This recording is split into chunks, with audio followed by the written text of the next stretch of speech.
If you have kids, or if you work with kids, you have probably seen tantrums. And tantrums look different for different kiddos, but a lot of times it involves falling to the floor, kicking, screaming, a lot of frustration, stomping of feet, yelling, running from adults. Basically, the child has lost control. And these happen because the child is unable to communicate to you what they want, or it's a power struggle and the child wants what he wants. And oftentimes these begin at young age as 9 months old, which really sounds crazy, but even a 9-month-old can throw a tantrum.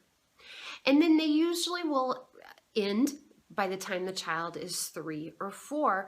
But I'm going to be honest, I've seen kids much older throw tantrums. And actually, I've seen some adults throw some fits too.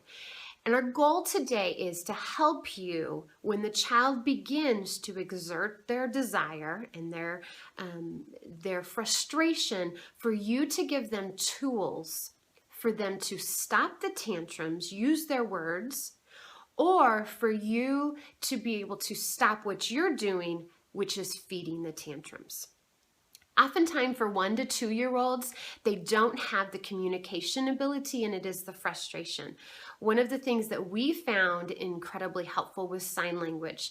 And in the new 1-year curriculum, sign language is taught to give these kids signs like drink and please to help them communicate what they want. In 3 and 4-year-olds, those who are still having tantrums, usually that is they just want what they want and it's a power struggle.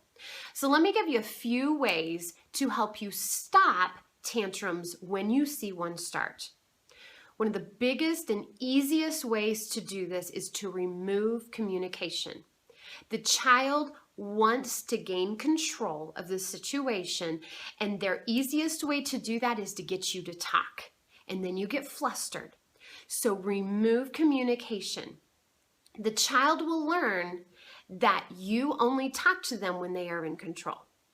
The second one is to remove the audience. Have you ever seen a child who's sprawled out on the floor, throwing an absolute fit, look up to see if anybody's watching, and then when they realize people are watching, then they go back to the kicking and screaming? This is because children love attention, and they will get it in whatever ways they can get it. So either remove yourself. So if a child throws a fit on the floor, remove yourself from that room and go around the corner, or pick up the child and remove the child from the audience. This works best when you're maybe at somebody else's house or at a family gathering, and you can remove the child and put that child into a position to allow them to calm down.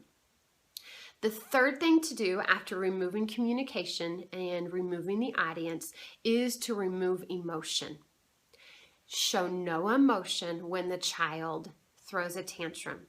There's 2 things that I struggle, or I fall into the temptation of doing. The first one is that I want to get upset. I'm mad that the child's throwing a tantrum and is not using their words or is demanding their way.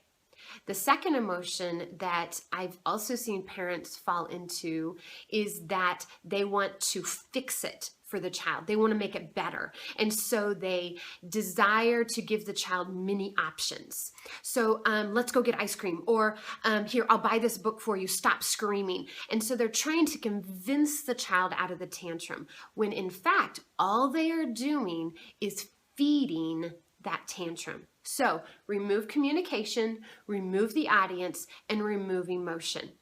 In the Love and Logic book that I've talked about several times in the past videos, they use the uh-oh system, and that is when a child throws a fit, you simply say, uh-oh, and remove yourself or remove the child. And that helps keep the emotion down, and so that you can distance yourself from the frustration and the anger you may be feeling. Okay, so those are ways to stop tantrums. Now let's talk about ways to prevent tantrums. Almost every time that tantrums are occurring is because the child is getting what they want. They are either getting communication, they are getting the audience and the attention that they desire. They like to see you mad. And there are kids And you know the ones I'm talking about. There are kids who their main goal is to get mommy or daddy fired up. And then the other thing is they want to get your attention because you're focused on other things. Maybe you're on your phone, on the computer, watching TV. There's some type of electronic that is taking your focus, and that child wants your attention. So, what is fueling the tantrum? What are you as the adult giving to the child that allows the child to think, these tantrums are working. I'm getting what I'm wanting. And whatever that fueling is, you need to stop that, and that will help prevent tantrums. The second one is to teach the child independent play. And I am a huge promoter of this. The child needs to learn to play by themselves. Yes, there is a balance, and there is a healthy balance in you sitting on that floor and being involved in that child's life. There's also a very healthy balance in that child being able to play with blocks, put a puzzle together, play with cars, whatever that child is doing. If the child is expecting you to provide Disneyland to them at 100% of the time, they are going to throw fits when you don't provide Disneyland. So that's where teaching independent play is so important. And teaching independent play is something that I'm going to talk about in a future Periscope video, but you can also find a couple of blog posts on it on my blog, ouroutofsynclife.com. The third reason that I do see tantrums occur is that the parents are not a team, that they are not supporting each other, and they are not in agreement. And so one parent allows one thing and another parent allows another thing. So to prevent tantrums, mom and dad have got to be on the same team. The fourth thing is to prevent tantrums is you can't give in. And I've said this consistently on the past Periscopes. If you decide I'm going to stop tantrums in my child, then you can't give in. You can't try to bargain with them. You can't try to communicate with them. You can't give them an audience. You can't get upset. All those things you cannot give in. And I promise, if you are consistent, you will have success. After a tantrum, let's talk about that. So, the child wants a snack. You have said, we are going to eat in 5 minutes. I want you to wait, and then we will have supper. The child throws a fit, throws himself onto the floor, kicking and screaming because they want food now.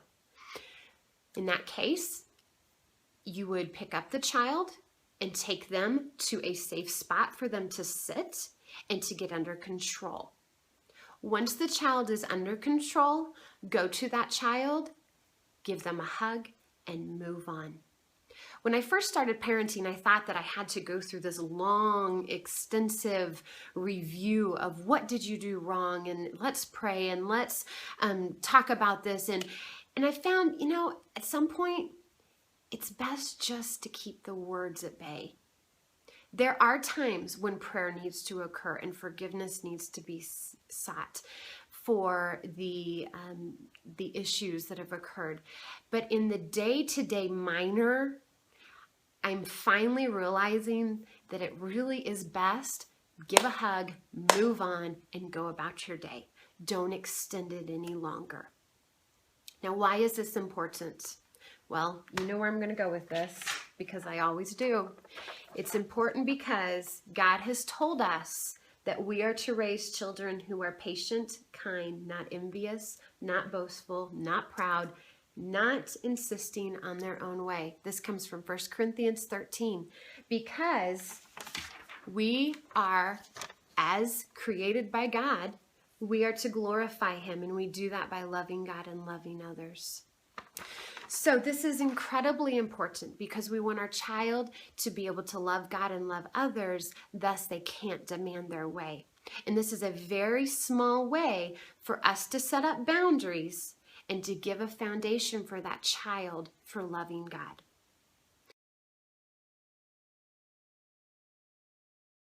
If they are throwing tantrums over a toy, first of all, you're removing the communication, remove the audience, show no emotion. And then the fourth one that I would add in this situation is to remove the object.